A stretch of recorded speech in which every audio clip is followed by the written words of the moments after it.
can you see this person's perspective, Right. but can you see beyond this barrier that is in front of you right now?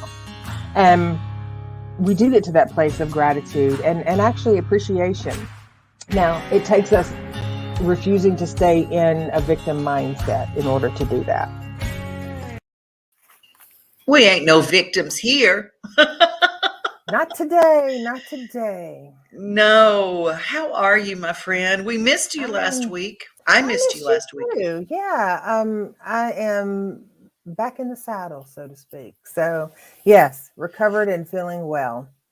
Well, it's a weird time in our world now when we have a little bit of a health setback and a symptom that used to be something that we would just put off in the back burner and say, it's nothing.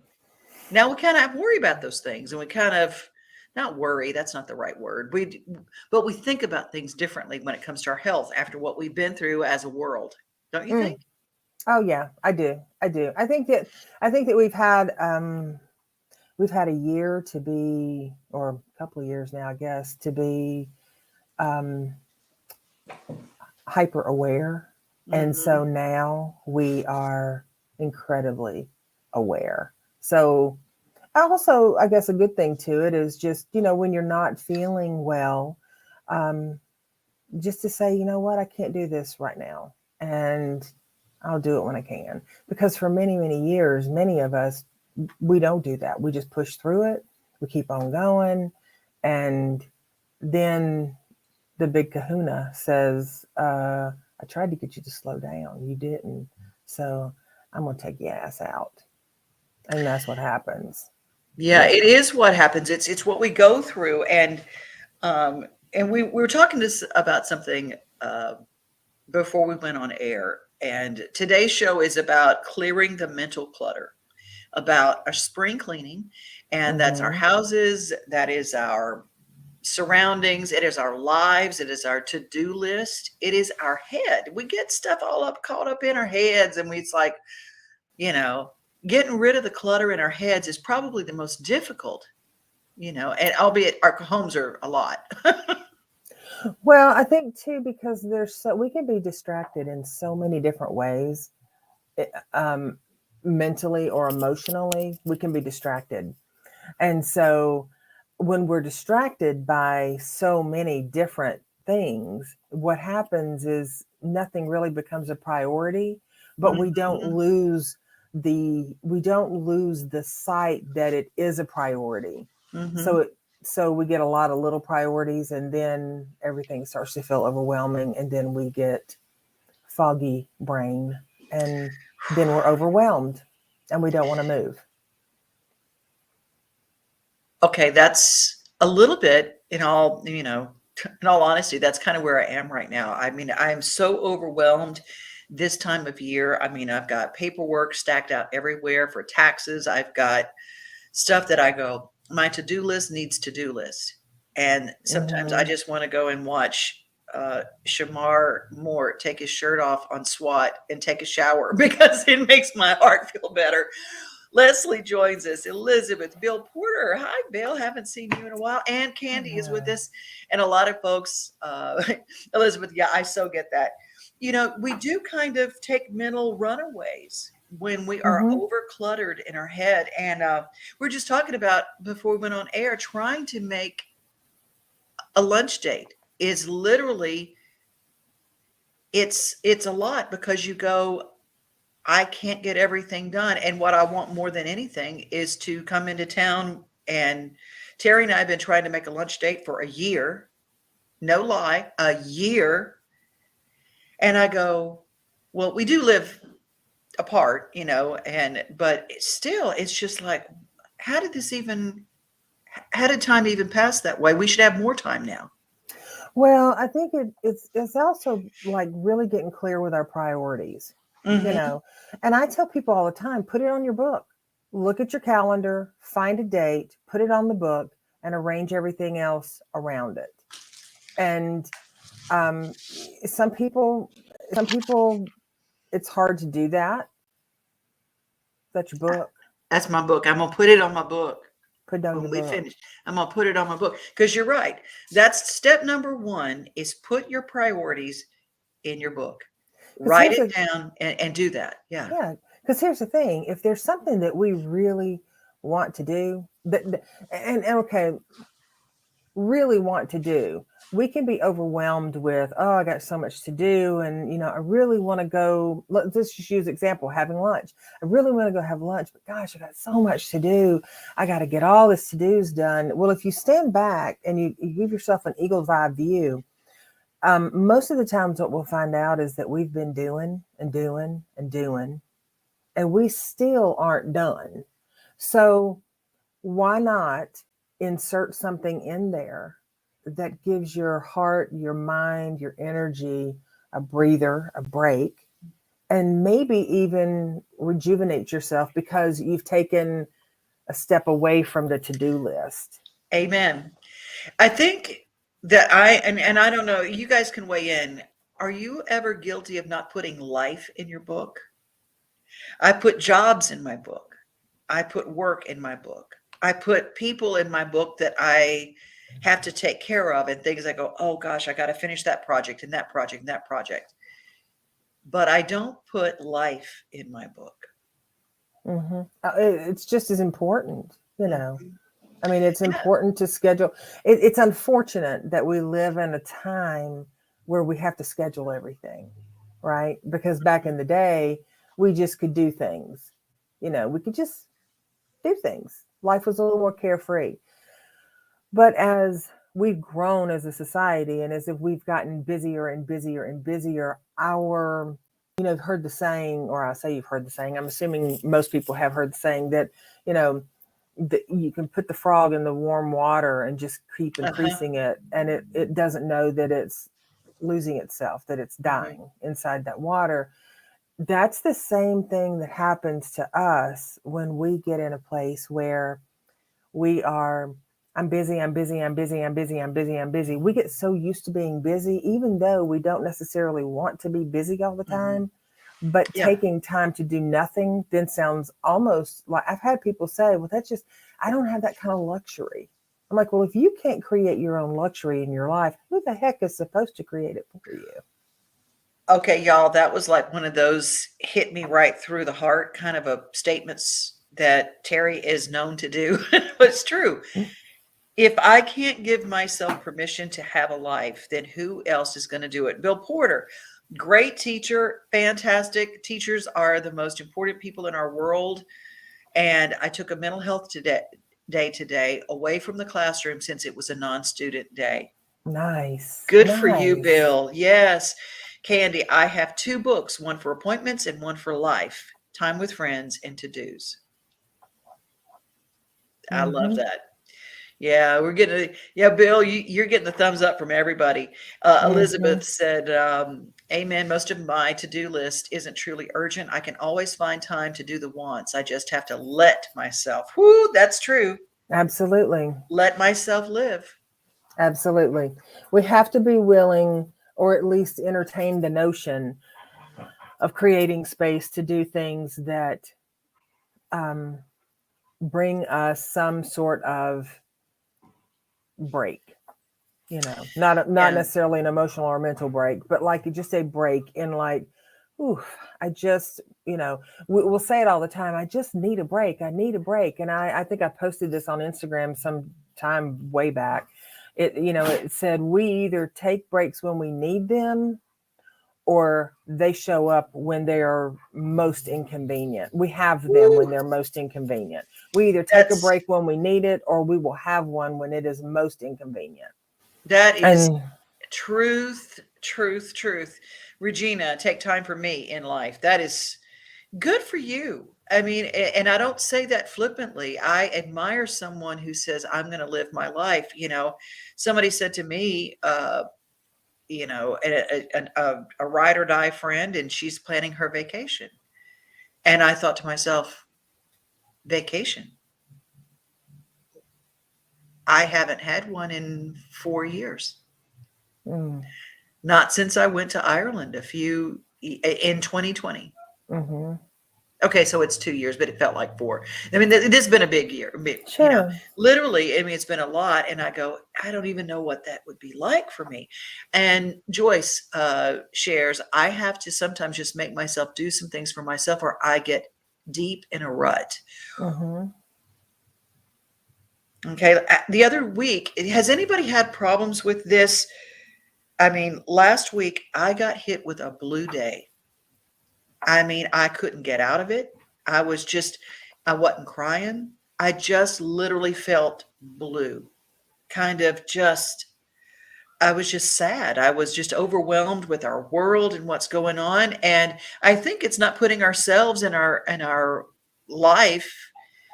We have to let go of some of it, turn off some of the stuff. And I realize that our world is falling apart, but we have to grab some joy along the way, correct? Well, we have to, if we've got joy to grab, then grab it. If we don't have it to grab, then create mindful moments. I think I said this in one of our last podcasts, creating mindful moments that tip the scales in favor of a peaceful or a clear or a beautiful day. That's not going to mean that every moment of every day is just, fairy farts and goat giggles.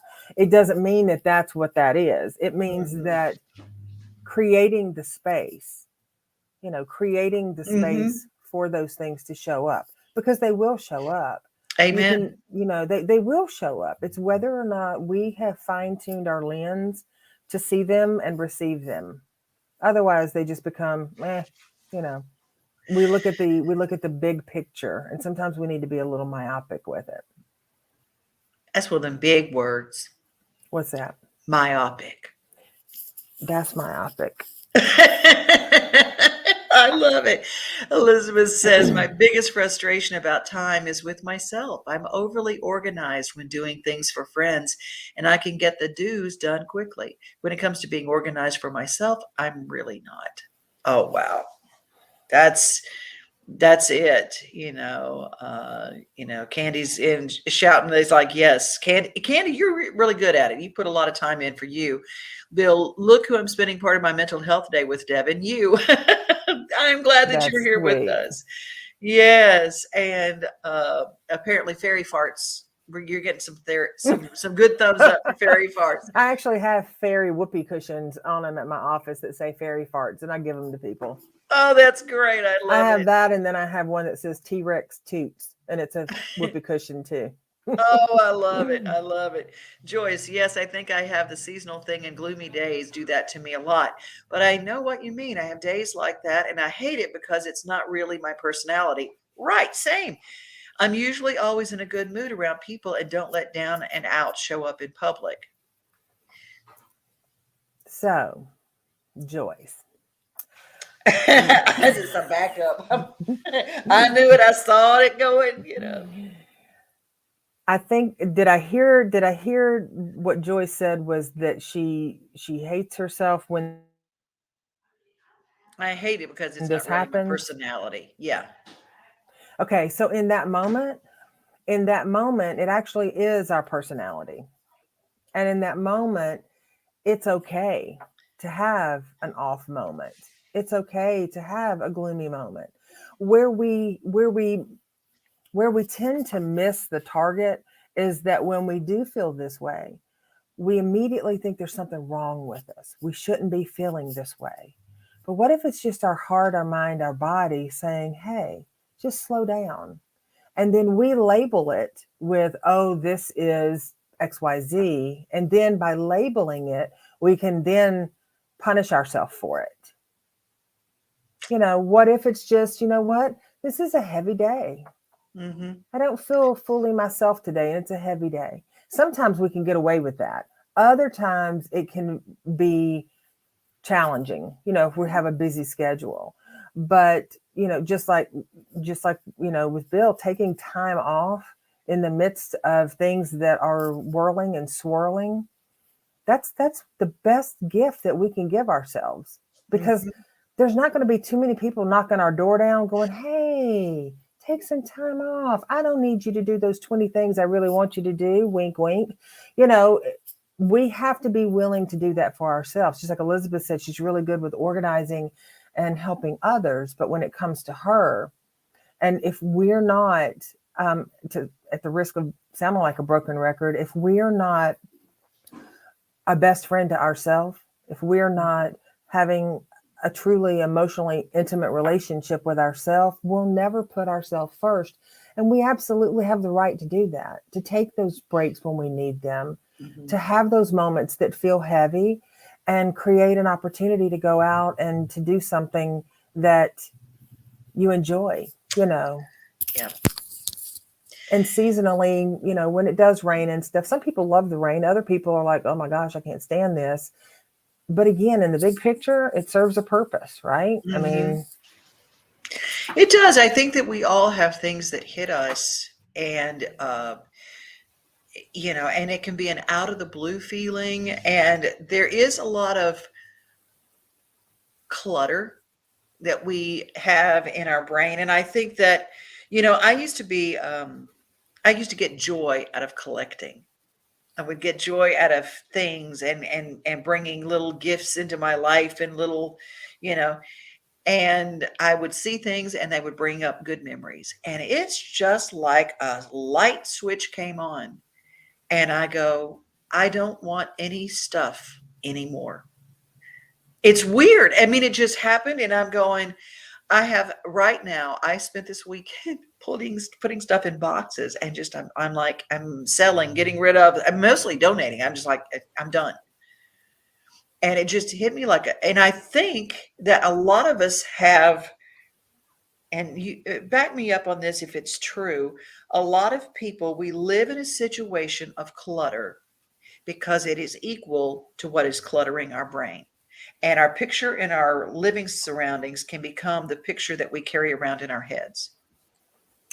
it can Mhm. work both ways. We can become very comfy and cozy with all of the things around us because it's a mirror for what's going on inside our head.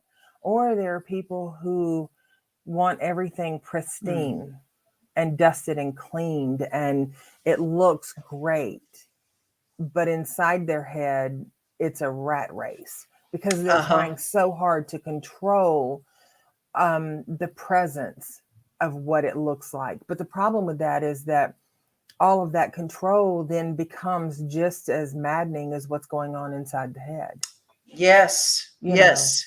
And Devin, in moderation, what we're talking about, you're talking about collecting things. That Mhm. actually works. That is actually works the same way with so many different. You know, some people might buy trinkets because they make them feel good. Some people might smoke a cigarette because it makes them feel good. Some people might have a beer because it makes them feel good. Some people might eat a few Oreos because it makes them feel good. But if we don't hit a pause button on that, some people might work because it makes them feel good, or maybe they Mhm. work out because they feel good. But if we don't hit a pause button with some moderation on it, then suddenly the very things that made us feel good, now we are bonded to them in an unhealthy way. And Mm. we just need more and more and more. Elizabeth says, I'm in a rat race, and while I paint and make the environment pretty, it's a rat race in my home. Rat race with makeup on. Well, I get it. I get it. And Candy said she's right there with us. She's doing the same thing right now.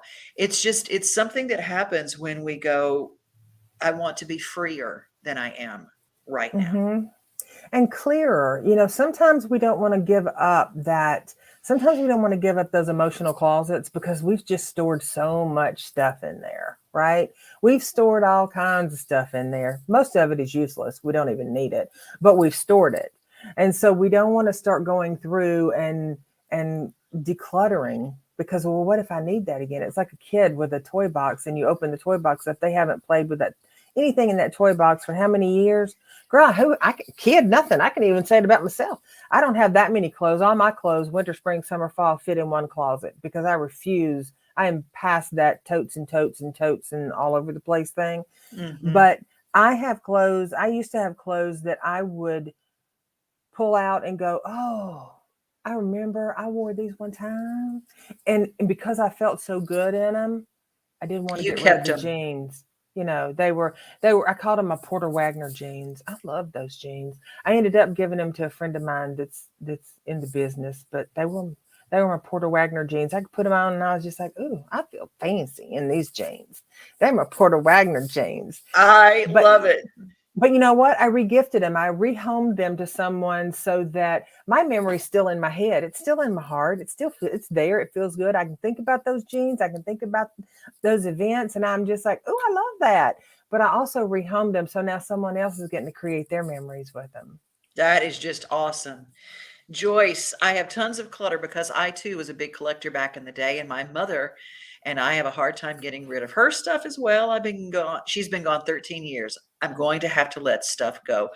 Girl, I am with you on that. When my father passed, my mom sent me all his clothes. The night day Hmm. after his funeral, sent me all his clothes. It was she was ready. She had cared for him Hmm. for 16 years, his caregiver, and she was ready for something fresh. And I just couldn't let go of anything. And I have just been letting go of a lot of my dad's things in the last 2 years. That has been, he gave me permission. I just like, because, oh, honey, I didn't even like that pair of warm ups anyway. I mean, I'm telling you, I had kept a pair of his warm ups because it had his name in it, because he was Hmm. in assisted living there toward the end. And it had his name in it. That waistband had dry rotted. I mean, it wouldn't have stayed up Right, on a right. 2-ton Tilly, but it still, I had him and I couldn't let go because his name was on it. I just had this conversation this morning with a client who their daughter died unexpectedly, and all of her possessions from her home are now in their home. And the suggestion that I made to them was, when your home feels cluttered because of the stuff that you've brought in unexpectedly that now needs a home, Yeah. if you have a place that you can put it, either a storage unit or a shed or somewhere you can keep it where it's protected and it's not in plain view, because that just stirs our emotions Mhm. up, but to give yourself time to get ready to go through it. You don't have to. Some people want to go through everything all at once and get it Yeah, my done. mom. Yeah. Right. And Mhm. other people are like, I'll do a box here, I'll do a box there, and I'll get to it when I get to it. And both of those are okay. There's no right or wrong way to doing that. Most of the time we hang on to the things that our loved ones have had when they've transitioned, they've moved on because it was theirs. And if it was theirs and it was important enough to keep it, then it must be special to them. But that doesn't dampen our memories. Like most of the Right. time, I've got a list of things that are family, um, heirlooms and whatnots that I've actually taken pictures of, and I've put them on my computer, and I've gone in and I've like said, for my daughter, like, this came from so and so, and this was your grandma so and so's, and this was so and so's. And those are the things that when I go, she can keep them, she can get rid of them. Like, we've already had this conversation, because I don't want on the tail end her stuck with all my shit going, well, my mama liked this, so I better keep it, because It's she's so got good it. to have those conversations ahead of time. Yes. Candy says, I've been going through my emotional and mental closet too, and helping my 5-year-old get out of the closet too. There you Oh, go. I love it. That's really, really great. There you And go. weighing in on Joyce, I know what you mean. My mom passed 3 years ago next month, and I still have lots of her stuff that I'm going through now too. And, Hmm. it is about 3 years to me is a typical time for those people who are hanger-ons, because those memories are connected. It's amazing. The more I talk about someone who's passed, that I was keeping their memories in things, the more I Hmm. talk about them, the less I need the things. Absolutely. And the other thing is, a lot of times what we find out is that, um, when I remember when my great grandmother passed away, she drank out of the big mason jars. And Yeah. so I had all of her canning jars. And like, I didn't want to let go of any of them. And when I say all of them, Devon, I'm going to be real. it was too many. It was like over 100. It was a lot. But I didn't want to let go of any of them. And why did I not? That this was a part of her that I remember, and it stirred those emotions and those memories. And one day, years ago, I was moving stuff in my shed, and the cabinet that they were sitting on collapsed, and all but maybe 7 or 8 of them broke. And you would have thought I would have been like, oh my God, but I wasn't, because I recognized my memory is still just as large with even a few. It's not the quantity of the stuff as much as it is the quality of the memory. It's an interesting thing. I had a dream a couple of months ago, and I woke up and my house had burned in my dream. Mm-hmm. And instead of feeling like, oh my God, same thing. Oh Mm-hmm. my God, I felt relief and I went, oh, I can just build back a little house with one floor and nothing and just start with nothing. Right. And I went, that was my God voice symbol in my head to, you can let go now. You don't have to Oh. have, and I think about memories of our life and things like that. And we think about, what do I do with this? And what do I do with that? Our minds are filled with those cluttering factions too. And I want to encourage, there is a connection too between trauma and our things that we keep. Mm-hmm. Putting it around is feeling safe, and Mm-hmm. to the extreme it's hoarding, to the not extreme it's, well, I got to clean this room, there's too much stuff and I need to get, that's Mm-hmm. it can go, but it sometimes it's a layer that you haven't dealt with here that you need to understand that you can deal with that. And with that, who's really good at trauma, Teri? Helping people deal with trauma? Who, Devon? Teri Pugh. I'm just going to say, Who is that? Teri, transcending turbulence. Tell people how they can get in touch with you, and when are you doing the Four Agreements workshop?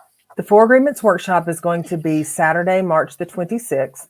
There is space for 3 individuals left.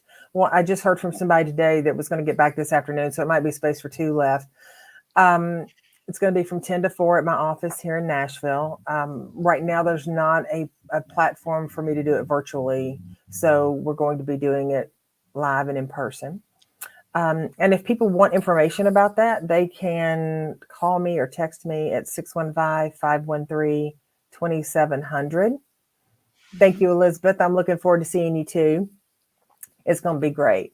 And if you just have other questions, or you want to talk about trauma, you want to talk about loss, you want to unpack, maybe you don't want to talk about it, but it wants to be talked about. So it shows up. It Um, shows up. it shows up. Well, it's not going to be denied. So, and we can collect a lot of stuff to try to make us feel better around that sometimes. And um, that may be trinkets. It may be animals. It may be pounds on our body. It may be cars in the garage. But our losses are worthy of being discussed, even though grief is not a familiar thing for a lot of people, just because our culture doesn't really embrace it. So if anyone has issues like that they really don't want to talk about, but they're willing to, Mhm. um, I consider it an honor holding space with individuals and helping them process that. So they can find me on Instagram under Transcending Turbulence, or they can um, find me at terrypugh.com. And, you know, it's, I yeah, highly recommend. I highly recommend. It was life-saving for me, and that's why we started this I, show, because I said what I went when I tell you what you get Teri tools, they're very, very helpful. So much so that I have Angel Horse, and Angel Horse this spring is going to start taking some clients as well on the animal side of things. And nice. Joyce says, get to everybody. I'm going to try to get to everybody, but Joyce says, one day at church, I took a lady a really nice coat that my sister had given me because it was new and too heavy for me. My thought was that day, as I know my sister's personality, and she would want someone that maybe needs a coat to have it. I did feel good that day. Nice. It's That's Isn't that lovely. beautiful? Candy says I had a bunch of my sister's stuff who passed away, my mother's stuff, and stuff from my childhood that was all washed away in the flood in Waverly, the Waverly floods. And I was surprised after the initial, oh no, I felt okay. It was like, well, don't have to worry about what to do with that stuff anymore. I love you, Candy. That's yes. I missed some Mm-hmm. of it that I had for the holidays, but oh well, it's a new start for holiday decorations. Mm-hmm. Amen. Right, That is a right. beautiful view of looking at it. Let's see if there's anybody else because I want to put a bow on all this. Oh, we'll close. I love all that I've learned from Teri and from you, Devon. Well, you know what? We learn from you, Elizabeth, every week too. Absolutely. Absolutely. We're all here to help each other. So thank you all for joining us. Make sure you subscribe here wherever you're watching this show, and share with somebody, invite somebody in. And I do have a trip planned to Ireland in 2023 that I'll be telling folks Ooh, about in the coming. So if you want to start save up, as my friend Killer B says, we're going to be doing some things, and I'll have some details on that in a few weeks. that's exciting. I didn't I get to go know. with you guys when you went last time. Well, 2023, there's time to set up I might our just little. start creating some space for that. No, wouldn't that be fun? We're going to a different place than we did last time. We went in January. This year we're going to go in the spring. Spring in Ireland. Can you imagine how green it's going to be? I cannot. I can only imagine that it's absolutely breathtaking. Well, I think our little group here could get a whole group on. Not a group on, but a group on and go. That's Well, Leslie, we're glad it's going to be April 16th is the departure day. And I've got a group, a company that's helping me put it all together. And Brenda Willis from the Willis clan, she's kind of helping me set it up. So we know if we go to Ireland together with Brenda and her crew, I mean, I'm going to tell you, you see the locals Ireland. So the music will be fabulous. that's the best part. Yeah. That's the best Well, part to go anywhere is just to crawl under the sheets with the local, maybe yeah. not literally, but I mean, Well, I don't know. figuratively, There's some cute people over there. I'm just like, but no to judgment. really experience that part, just to experience a different part of life. I think it might have been Elizabeth or maybe it was Candy that said earlier today just about enjoying life. And I said to someone the other day, we are life. We often think that life is outside of us. We need to treat ourselves just as well as we treat life because, Ooh, you know, that's we it. Well, are one and the same. you got it. You got it. Well, this has been a fun. I don't know. I feel lighter. Do you feel lighter? I do. Do y'all feel lighter as you guys? I see all your comments going through. I hope that you do. And I'm going to go declutter. Good for you. I have a client. Well, I've got clients all afternoon. So I'm going to grab something to eat for lunch and enjoy the rest of this amazing day. That's good. Well, I hope that you all do the same. Bye. See you next week. Bye, guys.